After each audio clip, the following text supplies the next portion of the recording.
And welcome to prep up. जैसा कि आप सब जान सकते हैं कि सीयूटी पीजी के कट ऑफ जारी हो चुके हैं और बहुत से वीडियो सर्कुलेट हो रहे हैं about the trend, about the कि आपका कॉलेज में एडमिशन हो पाएगा नहीं हो पाएगा। जो टॉप कॉलेजेस हैं जेएनयू, डीयू, एससीयू, एएमयू, बीएचयू, यहाँ पे एडमिशन हो पाएगा नहीं हो पाएगा। तो उसी को मद्देनजर लेते हुए जो हमारा जो ख्याति मैम का जो वीडियो था जिसमें एक ओवरऑल एनालिसिस दिया गया था पेपर के बारे में, आज हम डिस्कस करेंगे सोशियोलॉजी के पेपर के बारे में कि सीयूटी पीजी सोशियोलॉजी का पेपर कैसा आया, क्या ट्रेंड था, क्या कट ऑफ होने वाली है और आने वाले 2025 में कैसे उसकी तैयारी करनी है।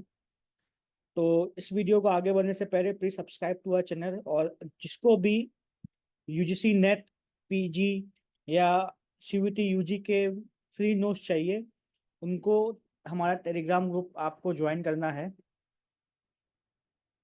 टेलीग्राम ग्रुप आपका ये है, और जिनको भी लिंक चाहिए डिस्क्रिप्शन में भी आपको लिंक मिल जाएगा। और भी जानकारी के लिए अबाउट फ्री नोट्स कैसे एक्सेस करने हैं, कैसे आप प्राप्त कर सकते हैं, आप इस नंबर पे व्हाट्सअप कर सकते हैं। और किसी भी कोर्स की जानकारी के लिए आप इस नंबर पे व्हाट्सअप कर सकते हैं। बहुत ही जल्द हम सीयूटी यूजी के लिए कोर्स लॉन्च करने वाले हैं। अभी बहुत कम दिन बचे हैं, ऑलमोस्ट एक महीना बचा है और एक महीने से कम बचा है। तो उम्मीद है ये कि सीयूटी यूजी के भी हम लोग जल्दी से एक यूट्यूब पे फ्री इनिशिएटिव लॉन्च करें और आप सब लोग को हेल्प करें आपकी प्रिपरेशन में। ठीक है, इस बार का जो सीयूटी पीजी का जो सोशियोलॉजी का पेपर हुआ 2024 का, उसका जो ओवरऑल एनालिसिस वो ये था कि पेपर जो था वो इजी टू मीडियम पे था। ठीक है, तमाम ऐसे क्वेश्चंस थे जो सिलेबस से आए थे, जो सिलेबस डिफाइंड है, जो आपको सीयूटी समर वेबसाइट पे मिल जाएगा। उस सिलेबस के ऑलमोस्ट जितने पॉइंट्स मेंशन किए गए हैं यूनिट वाइज, उससे ही रिलेटेड क्वेश्चंस आए थे और बहुत ही इजी वे में क्वेश्चंस आए थे। मतलब मीडियम भी बहुत कम क्वेश्चंस थे। मीडियम भी वो क्वेश्चंस थे जो जहाँ पे मैच द फॉलोइंग आ जाता है, जहाँ पे किसी स्पेसिफिक फैक्चुअल नॉलेज आ जाती है, डेटा आ जाता है, वहाँ पे कुछ क्वेश्चन वहाँ पे आपके मीडियम हो जा रहे थे। अदरवाइज जो सिलेबस का जो पेपर था, जो सिलेबस वाइज जो आपका मेंशन दिया गया है, उसके हिसाब से पेपर इजी था, बच्चे कर पा रहे थे। और ऐसा अनुमान है कि जिन बच्चों ने 60+ क्वेश्चन किए होंगे, ठीक है, जिन बच्चों ने 60+ क्वेश्चन किए होंगे उनका अच्छा कट ऑफ जा रहा होगा। और जो कट ऑफ होने वाला है वो हम देखेंगे इस वीडियो में कि कैसा कट ऑफ होने वाला है। बस बस ये था कि डुएबल क्वेश्चन पेपर था, ऐसा नहीं था कि कहीं भी आप लोग को हार्ड एंड फास्ट। आपको ये है कि apart from the basic knowledge जो सोशियोलॉजी की है, जो apart from the basic subjective knowledge जो है वो आपको कहीं और जानी पड़ेगी, आपको और किताबें पढ़नी पड़ेंगी। या ऐसा नहीं था कि इसमें और डेप्थ में जाके आपको नॉलेज चाहिए। नेट यूजीसी नेट का जो पेपर होता है, नेट जेआरएफ पेपर होता है, पेपर 2 जो होता है सोशियोलॉजी का, उसके कंपैरिजन पेपर इजी था, क्योंकि वो एक स्टैंडर्ड पेपर होता है नेट का, क्योंकि उसमें आप क्वालिफाइड भी होते हो एज असिस्टेंट प्रोफेसर के लिए भी, जीआरएफ के लिए भी, और अब तो पीएचडी के लिए भी आपको नेट जरूरी है। तो उसके लेवल पे अगर मैं कंपेयर करूँ तो पेपर इजी था। पेपर इजी टू मीडियम पे था और बहुत टफ सवाल नहीं आए थे। फिर आते हैं कि कहाँ पे ज़्यादा सवाल आए गए हैं इस बार सोशियोलॉजी के पेपर में। तो जो सबसे बड़ा चंक पूछा गया है वो आपका बेसिक जो कॉन्सेप्ट्स ऑफ सोशियोलॉजी होते हैं, जैसे कि फिलोसफर्स हो गए, थ्योरिस्ट हो गए, क्रिटिसिज्म्स जहाँ पे आते हैं, जो थॉट्स होते हैं, सोशियोलॉजिकल थॉट्स जो होते हैं आपके western and Indian thought both, यहाँ से सवाल आए हैं। कुछ मैंने मेंशन किए हुए हैं यहाँ पे, गस कॉम्टे, डर्कहाइम, वेबर, श्रीनिवास और आपके कार्वे, रिया, तमाम ऐसे फिलोसफर्स हैं जो जिनके सिलेबस में मेंशन नहीं है, लेकिन वो बेसिक्स ऑफ सोशियोलॉजी क्रिएट करते हैं आपके सब्जेक्ट का। तो वहां से बेसिक सवाल आए हैं। और इनको अप्रोच करने का सबसे सही तरीका होता है कि अगर आप यूजीसी नेट के पेपर को सॉल्व करेंगे सोशियोलॉजी के, तो उनके जो ऑप्शंस दिए रहते हैं उनसे आप अपने नोट्स बनाइए और उसके थ्रू आप इसकी तैयारी करिए। क्या होता है कि कभी कभी क्वेश्चन सिंपल सा डेटा के बारे में पूछ देता है, इनकी किताबों के बारे में पूछ देता है, इनके वर्क के बारे में पूछ देता है, इनके टाइमलाइन पूछ देता है कि इनका क्या, किस वे में क्या क्या टाइमलाइन हुआ। मैच द फॉलोइंग में कभी पूछ देता है, इनके थॉट्स पूछ देता है। तो बच्चे वहां पे झेल जाते हैं। तो बेसिक इस बार जो क्वेश्चन आया था वो इजी थे। यहाँ से जो, क्योंकि ये बिग चंक ऑफ सोशियोलॉजी बनाते हैं, ये basic fundamentals of sociology create करते हैं, जहाँ से आपको एक अंडरस्टैंडिंग मिलती है, आपको पर्सपेक्टिव्स मिलते हैं अलग अलग थ्योरीज के। तो यहाँ से सवाल इजी आए थे। फिर आपका है सोशल रिसर्च। देखो रिसर्च का जो है, रिसर्च मेथोडोलॉजी आपका पेपर 1 ऑफ नेट में भी आता है। और अगर आप एमए भी करोगे, अगर आप पोस्ट ग्रेजुएशन करते हो, तो आपको कहीं ना कहीं अपने सेमेस्टर्स में रिसर्च का मेथोडोलॉजी आपको पढ़नी पड़ती है। आपको एक सब्जेक्ट वो होता ही होता है। तो यहाँ से थोड़ा स्टैट्स आता है, मतलब कैलकुलेशन नहीं आता, कुछ भी बेसिक्स आते हैं। रिसर्च डेटा क्या होती है, सैम्पलिंग क्या होती है, कौन कौन से टूल्स यूज करते हैं, स्क्यूनेस क्या होती है, सोटोसिस क्या होता है, आपका क्या बोलते हैं, टाइप्स ऑफ डेटा क्या होती है, कौन से टेस्ट रखते हैं आपके स्टैट्स के। तो वो जो बेसिक्स ऑफ यूनिट जो मेंशन की गई आपके सिलेबस में, वहीं से सवाल आए थे। और ये इजी होते हैं, क्योंकि यहाँ पे ना बच्चे इस यूनिट को नहीं पढ़ के जाते हैं। उनको लगता है कि ये बहुत टफ यूनिट है, तो बच्चे इस यूनिट को नहीं पढ़ के जाते हैं। लेकिन यहाँ से सवाल आप इजीली कर सकते हो। अगर आप मेनली आप अगर साइंस बैकग्राउंड से और आप सोशियोलॉजी में शिफ्ट होना चाह रहे हो, तो उनके लिए ये एक बोनस यूनिट होती है, क्योंकि उनको समझ में आ जाता है कि इस टॉपिक्स में मेरे को सिर्फ बेसिक समझना है और कैसे डिफरेंशिएशन करना है।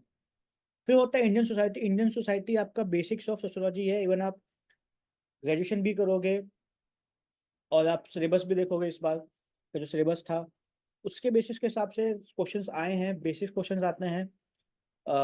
जितने भी संकटाइजेशन, जितना भी आपका जो कॉन्सेप्ट्स होते हैं जो सिलेबस में मेंशन है, इंडियन सोसाइटी की जो प्रॉब्लम्स हैं, वो सब भी आपके पूछे गई है।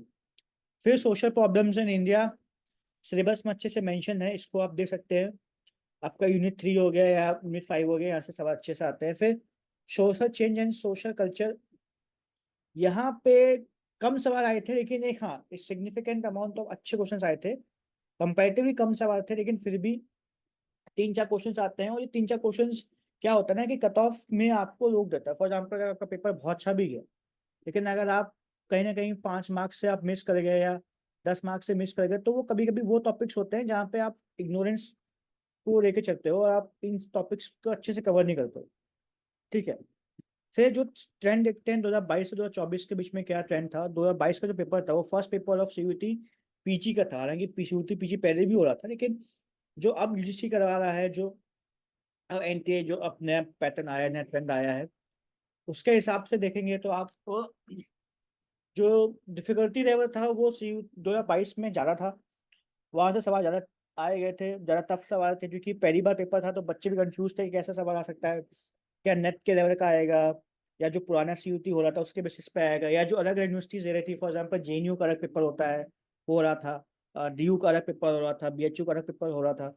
तो एक एम्बिग्यूअस था, एक अनसर्टेनिटी थी कि क्या पेपर आने वाला है। तो उसके हिसाब से पेपर टफ आया था, डिफिकल्ट आया था।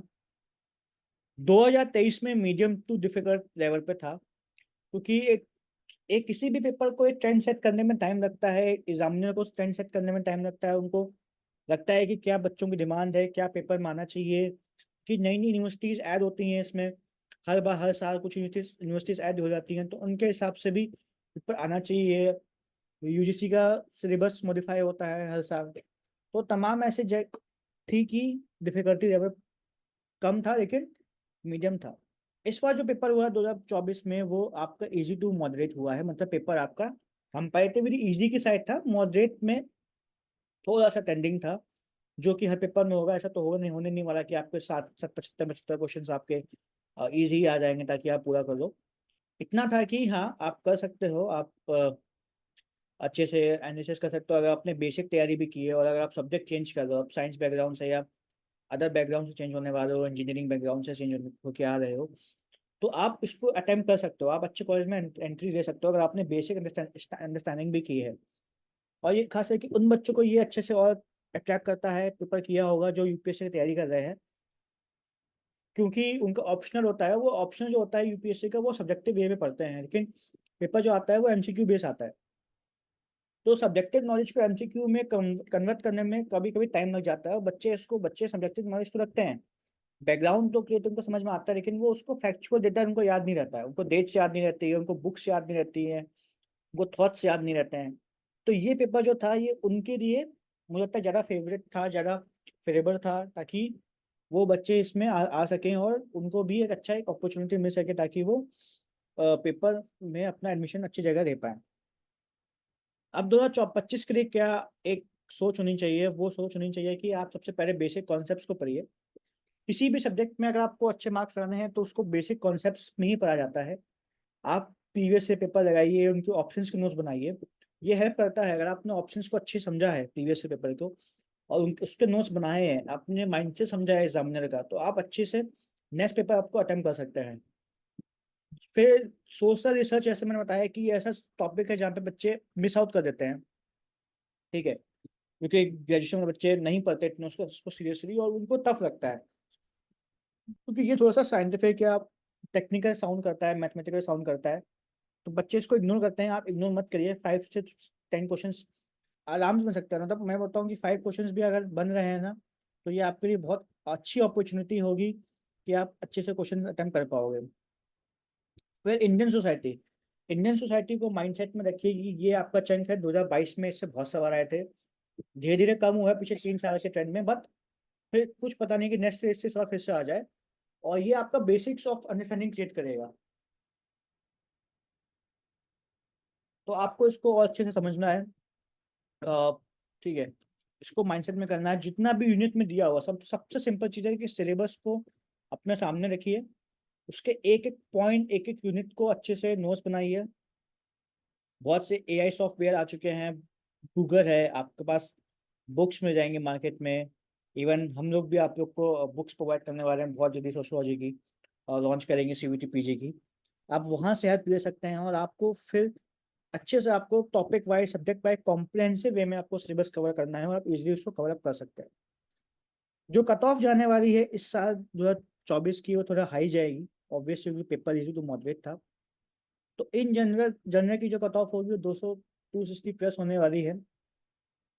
ऑन एन एवरेज 10%, देखो 10 ± 10 तो सब में रहता ही है, एक मार्जिन रहता है, ठीक है, ज़्यादा भी हो सकता है, 10 तक कम भी हो सकता है।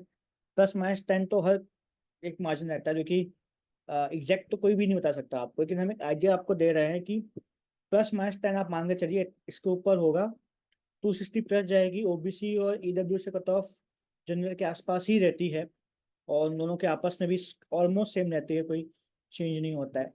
एससी की कट ऑफ 220 मिनिमम जा सकती है, मेरा ऐसा मानना है कि पेपर इजी रहा था। ऐसे मैंने बोला ना कि जिनने भी 7+ किए हैं, अटैम्प्ट किए हैं, या 55+ उनके एग्जैक्ट सही हैं, तो वो अपने आप को बेस्ट कॉलेज में देख सकते हैं, जैसे कि डीयू हो गया, बीएचयू हो गया, जेएनयू हो गया, एएमयू हो गया, हैदराबाद सेंट्रल यूनिवर्सिटी हो गई। तो जितने भी बच्चे हैं वो 260+ वाले हैं, वो बहुत सेफ जोन में हैं। जो 250 के आसपास है, वो भी अच्छा कॉलेज पाने की उसमें है।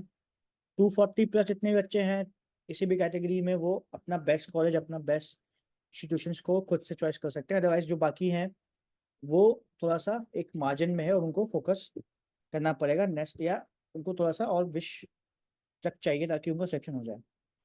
इसके साथ साथ हम लोग बहुत जल्द सीयूईटी यूजी का कोर्स लॉन्च करने वाले हैं, ठीक है। आप चाहे तो हमारे सीयूईटी यूजी के लिए जो बच्चे हैं जो आपके आसपास है, उनको बोल सकते हैं कि वो हमारे यहाँ से गाइडेंस रहे। ये सब हमारे फीचर्स हैं, हम इनमें आपको प्रोवाइड करवाते हैं, ठीक है। तो जिनको भी इसको लेके कोई हेल्प चाहिए, वो हमारे डिस्क्रिप्शन बॉक्स में जाके हमसे कनेक्ट कर सकता है और इजली इस कोर्स के बारे में इजली जान सकता है, ठीक है। तब तक के लिए नेक्स्ट वीडियो जो भी आपका आने वाला है एनालिसिस का, चाहे हिस्ट्री का हो या पॉलिटिकल साइंस का हो, उसके आप वेट करिए। और जिसको भी फ्री नोट्स चाहिए वो टेलीग्राम ग्रुप पे जाए और अपने आप को उसको फॉलो करिए, और आपको फ्री नोट्स आपको अवेलेबल मिल जाएंगे टेलीग्राम पे। Till the next video, subscribe to our channel, अपने दोस्तों से बोलिए, शेयर करें आप खुद, और उनसे भी शेयर करवाएं। और जिसको भी कोई क्वेश्चन है, डाउट है कट ऑफ को लेके, वो कमेंट बॉक्स पे सकते हैं, हम उनको आंसर करेंगे पर्सनली। और फिलहाल ऑल दी बेस्ट, ठीक है, एंड टेक केयर।